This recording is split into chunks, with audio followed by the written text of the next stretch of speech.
তো আজকে মাদ্রাসা ফাঁকি দিয়ে রেল স্টেশনে ঘুরতে কি করলাম চলো সবকিছু তোমাদেরকে ভিডিওতে বলছি। তার আগে তোমরা ভিডিওতে একটি লাইক করে দাও।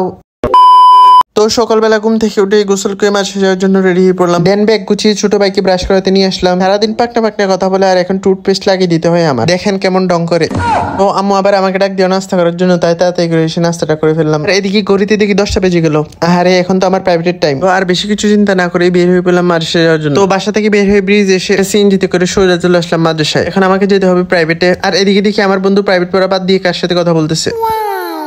চলে আসলাম প্রাইভেটে আর আমাদেরকে দৌড়ে দিল খাতা কাটার জন্য। আমি এগুলো কিসের খাতা কাটতেছি তোমরা কমেন্টে বলো তো। প্রাইভেট শেষ করে আমরা 3 বন্ধু মিলে বের হয়ে পেলাম ঘুরতে যাওয়ার জন্য। তো আমরা 3 জন হাঁটতে হাঁটতে চলে আসলাম রেল লাইনে। আর তখনই দেখতে পেলাম একটা ট্রেন আসতেছিল আর আমরা 3 জন মিলে হাঁটতে হাঁটতে যাচ্ছিলাম রেল স্টেশনের দিকে। তো আমরা কিছুক্ষণ হাঁটার পরে চলে আসলাম রেল স্টেশনে। হ্যাঁ, এটাই হলো কুমিল্লা রেলওয়ে। আর কে কি এখানে এসেছে অবশ্যই কমেন্টে জানাবে। তারপর আমরা এখানে বসে বসে অনেকক্ষণ দুষ্টামি করলাম। মনে হচ্ছিল এখানে আমাদের সময় যাচ্ছিল না, কিন্তু কিছুক্ষণ পরে একটা ছেলে আসলো। আমরা এখানে তার সাথে দুষ্টামি করতে করতে অনেকটা সময় কেটে যায় আমাদের। এরপরে আমরা ওই পাশে চলে যাই আর দেখি 12টা 29 বাজে। তখন আমাদের কাছে অনেক গরম লাগতেছিল, তাই আমি একটা মজু কিনে বাসার দিকে রওনা দিলাম। তো এখন আমরা বাসা যাই। তোমরা ভিডিওতে লাইক করে চ্যানেলটি সাবস্ক্রাইব করে দাও। দেখা হচ্ছে অন্য কোনো ভিডিওতে। টাটা।